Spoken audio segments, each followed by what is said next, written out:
Hello everyone, welcome back to another video. First off, before we begin, I just want to say thank you so much for 102 subscribers. This is not, I repeat, is not the 100 subscriber special. I've got something in mind for that. I just need time to go and do it. So hang tight, and if that video comes out, which eventually it will, I'll keep you guys posted. Anyway, what we're doing, what we're looking at. Well, if you haven't guessed already, it's another locomotive review on the Lavender line, and it's not this one, not yet, but it is Wayside Works. Like I said, we'll get into this locomotive, or I can't remember if I've reviewed this locomotive at all, but if not, I will do. Just hang tight with that one. But the one we are reviewing is over in the shed. So if I set this up for dramatic effect.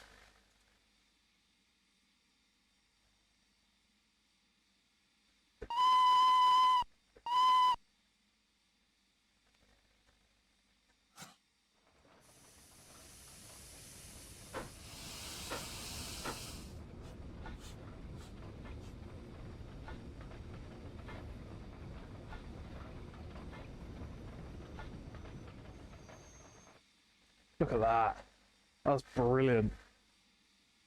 I've got the same amount of excitement as when I did a review for Pembrokeshire Works on the Manning Wardle and his, what else did the Gentank ones. I have chills currently. So yeah, what is it? Well, it's called an I do struggle to pronounce this. Ilfracombe Goods. I was reading up on the history, believe it or not, in the manual, and apparently there was a few made for particular railways between Barnstaple and Ilfracombe, and this is the locomotive they concocted rather, by Bayer and Peacock and Co. I think I pronounced that right. Not too sure. I do know of the locomotive builders. I believe they built some Garretts to go off to South Africa or something like that. But they built these specifically for the London and South Western Railway. And isn't it gorgeous? Look at that. The detail, as always, as you can expect from Wayside Works. The detail is just fantastic, as always. I did look at the manual just now, like I said, and that the people involved are a few people I have reviewed, such as Fourth Games, Wayside Works himself, and a few others which we'll have a look at in the manual later on. Now, the manual itself has had a complete change from what we're used to, from like a Word document or anything, but I'll get onto that in a minute. But we'll just have a look around this first, and then probably take it for a drive on another railway.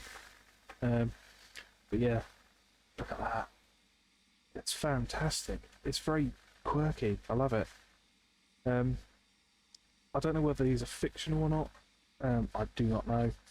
I'll probably be corrected in the comments below by Wayside Works or any of the people who worked on it. So please let me know. It's a fantastic looking loco. You can tell it's sort of early 1800s because hasn't got the normal buffers we're used to on steam locomotives like these. It's got the old, what I'd say is leather and springs. I think that's what they used to be. And probably a wooden buffer beam, but fantastic. They've certainly come a long way since the last review I've done on them. They really have. They're amazing. It's amazing. I have noticed one thing though. Even when stationary, it is moving.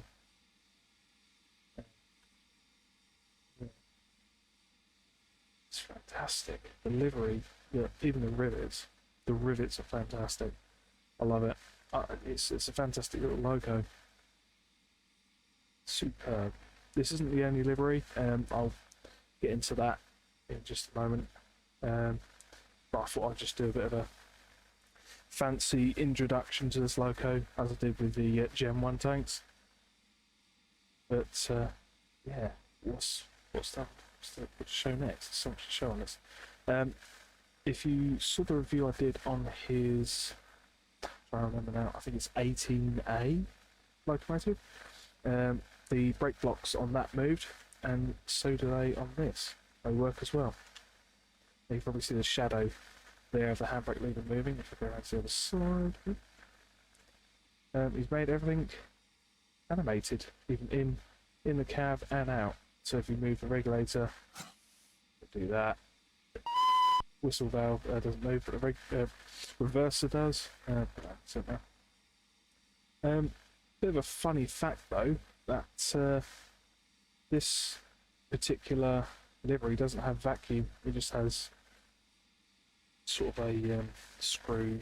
Well, that really, because it's from the 1800s. It wouldn't have had air, wouldn't have had vacuum. It would have just had that. But as always, they've done a superb job. I mean, just look at that. Look at the internals, all working and all detailed to the highest extent, I would say. She does a fantastic job. I would say it's getting close to Caledonia Works standards now. That's how good I think it is. I mean, if you just look at the paintwork and just see the odd blotch and, you know, bit of a scuff, bit of a scratch on the paintwork, it's fantastic. Oh, the little whistle's hidden behind there. Steam. That looks like it's coming out the wrong place, but oh well. Fantastic. Absolutely love it. Yeah, so hop into the cab. This is what you get. It's very basic because obviously it's an 1800s locomotive. They were very basic. There's no lubricator or anything like that. The loco brake you put on with the loco brake keys, not the vacuum keys, which is interesting. Handbrake I don't think works. So I press the handbrake key and it doesn't seem to be working because, to be fair, the loco brake does a really good job of stopping the train and keeping the train sat there. You do have two injectors now. You have one here, one there. Reverser, as you've seen. So, drain cocks, the damper, so sander. That's also the sander. Yeah, and you've got the blower over here. That's the steam injectors there. The whistle is there. Now, something exciting and new has come to these models, ladies and gentlemen, or whatever you identify as. We now have a quillable whistle. Yes, you heard me right, a quillable whistle.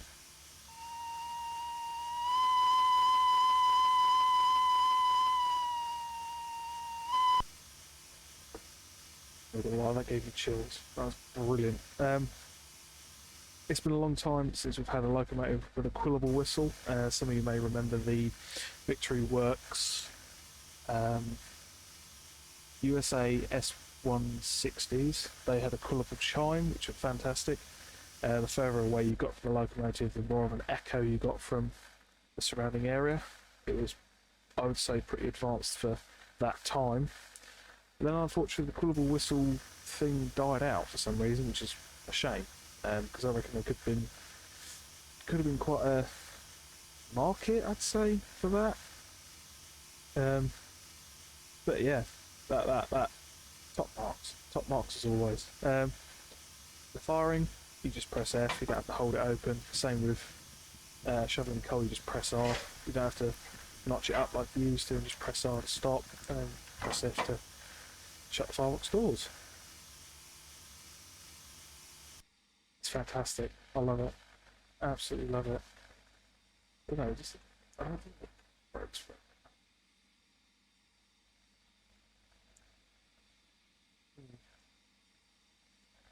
Don't know, I have to look at the manual.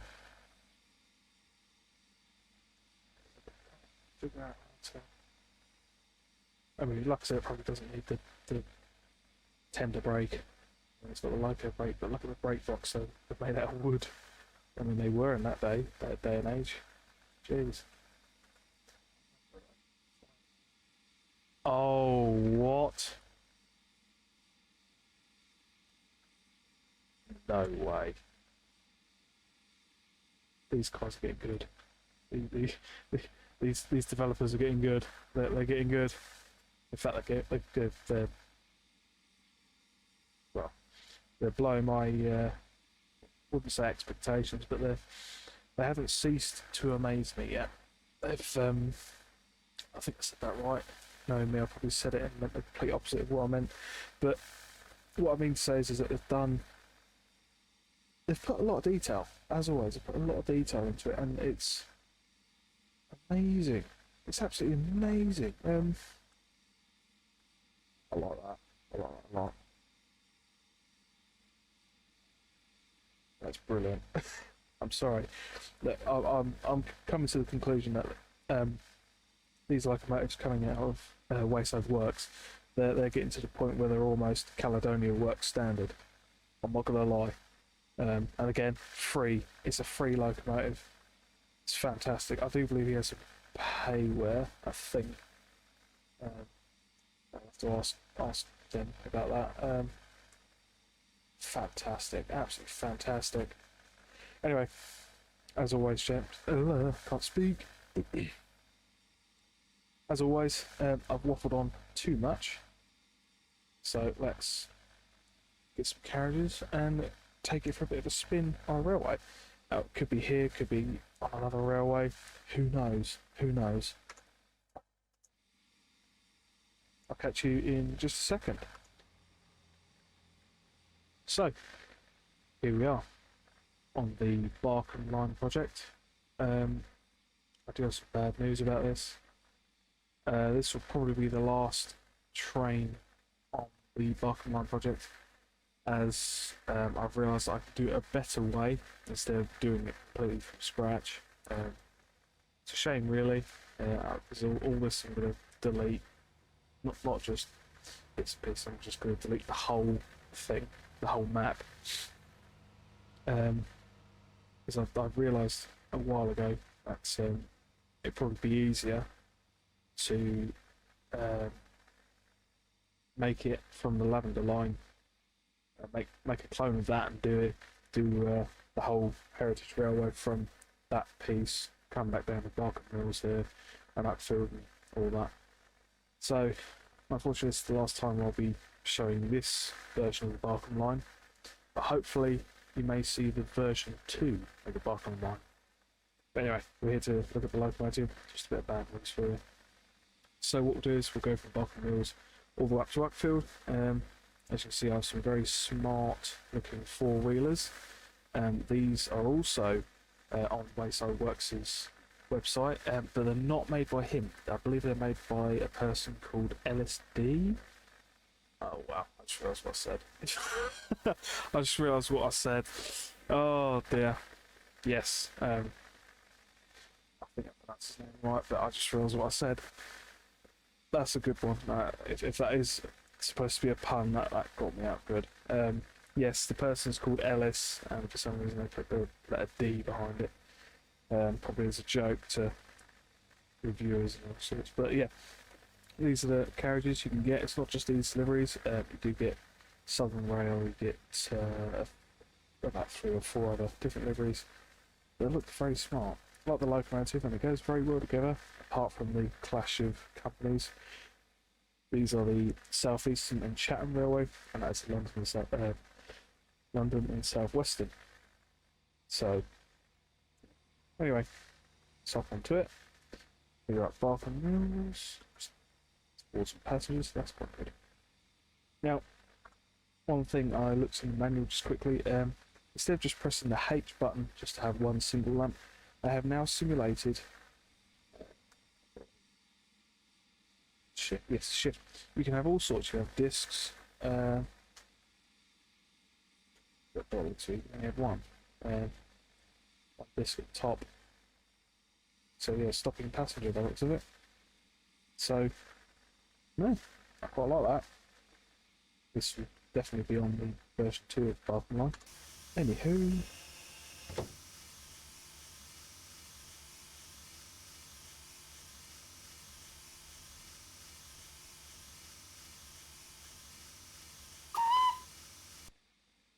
It do has a short whistle key as well, which is the V key. So I'm just going to check the road. That's right, okay.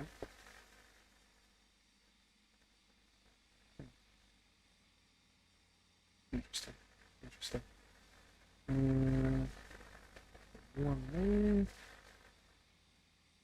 to approve.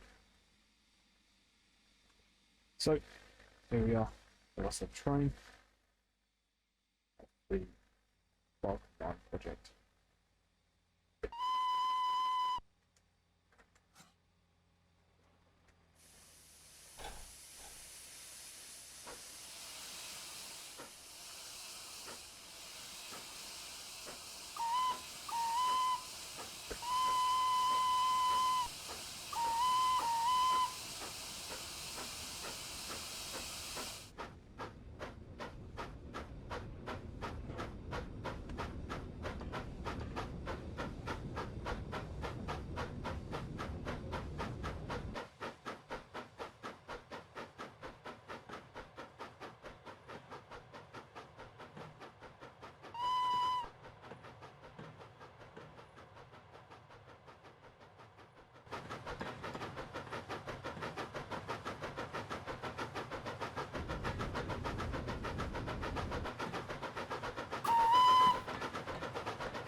So, here we are at terminus. The last ever train has reached its destination for the Barkham Line project. So what I'll do now is, after the drive, I'll show you the different liveries back at Barkham Mills. Then after that, we shall go to the manual and have a look at that, because they have rather really changed things up in terms of that manual. It's well, I should say I quite like it. So I will catch you in just a second.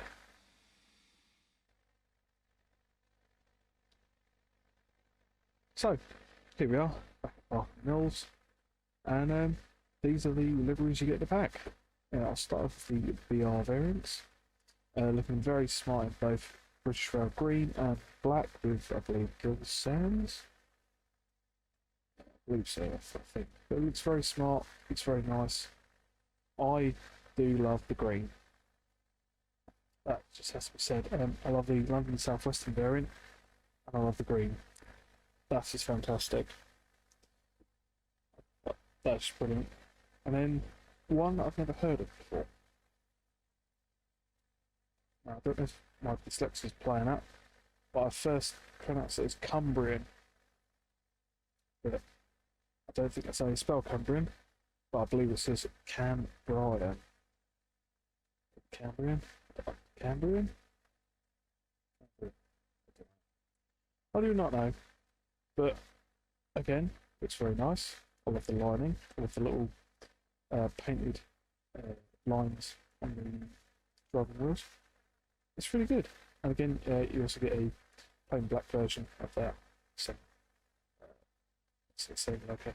same region or whatever. I've never heard of it before, so it's a bit of a grey area. Talking of grey areas, we have two plain black liveried locos, one with vacuum and one without. So for you chaps that like to role play, you could potentially have this as a new build locomotive and roll it out your workshop in black as was or modified. So that's about it really. Oh, before we go, the British Rail versions do have lamps front and back. Obviously it's control 1, 2, 3, and 4. With the London South Western version, it was control 1 just for the top centre. Another thing as well, actually no, I'll save that for the manual. So yeah, we'll hop over to the manual now.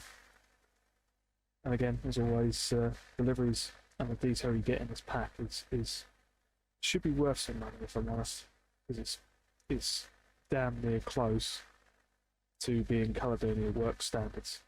And I do hope they do start asking for some small fee, or say small fee, the usual asking price for a locomotive, because they deserve it really. So anyway, I'll catch you in a second. We'll hop over to the manual. So here we are at the manual. Now first off, you can definitely tell there's something that's different here. The fact that they have made the manual to look like an actual book. It's brilliant. The Wayside Works London South Western Railway Ilfracombe Goods. It says a goods engine. I believe it is rated 1P, not 1P, only 1 passenger, 1F for freight, on the British Railway. And you only get 2 pages. You get this page, that page. I was reading this earlier. It was quite a bit interesting read. But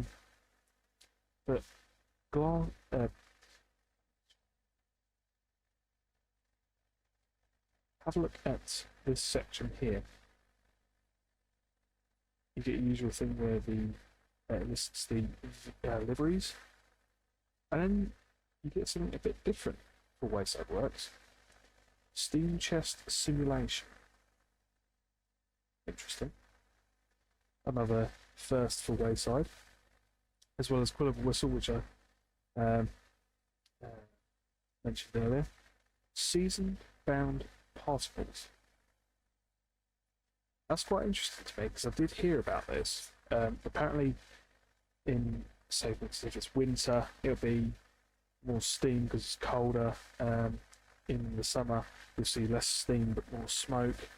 If there's smoke is thicker during the winter and autumn months. So yeah, that's really interesting. That. Oh, there's another one as well. Tunnel particles. Smoke stays low in tunnels. That's interesting. Okay, that's very interesting. And of course, dynamic numbering on the London South Western Railway version and the BR variants. Now, that's quite amazing. They've actually, well, how to put it into words, they've actually really stepped up their game now. To read all that's quite interesting. But also, as always, you get the copyright and the people down here who helped him. The chap I helped was the person I helped out with his Y6, I believe, down and forth. And did the sounds for locomotive. Unfortunately, I'm not too familiar with the other ones.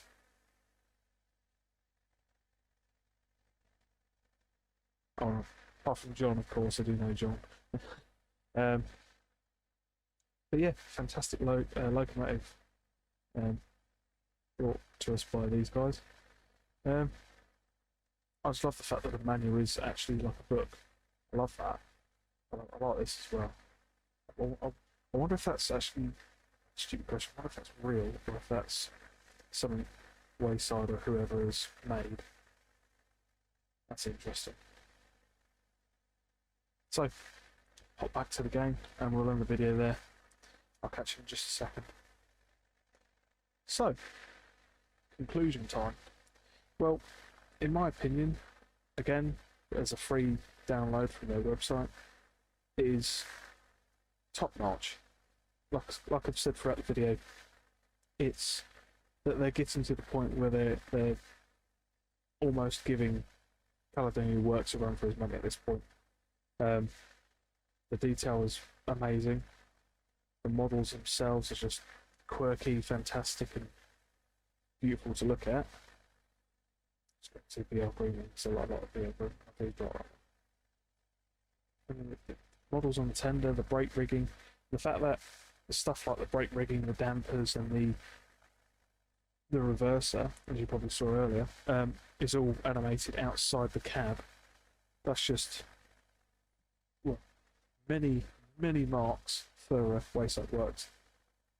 So, I mean, if I were you watching this, I'd download it now in your browser at the top. Go on, give it a cheeky download. It's so good. It's great fun to drive, and it just looks fantastic. It really does. I mean, the BR variants I love, the green especially, the London South Western livery I love. These two I'm not too familiar with, but I do like this livery. It just looks superb. It just looks superb. Can't speak today, but you know me, I can't speak anyway.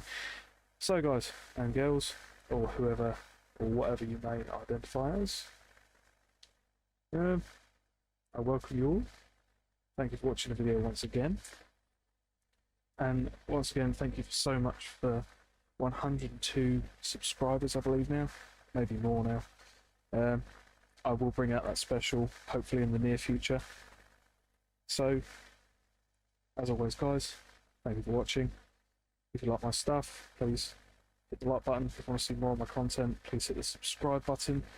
And please leave a comment, I will get back to you whenever I have a moment, because obviously my work life and home life and this clash every now and again, and I do forget sometimes to check this. And obviously work's been keeping me busy in a few other projects at Beechhurst. We'll get onto that another time. So once again, thank you guys, thank you so much for watching, and I shall catch you in the next video. Thank you so much. See you later. Bye.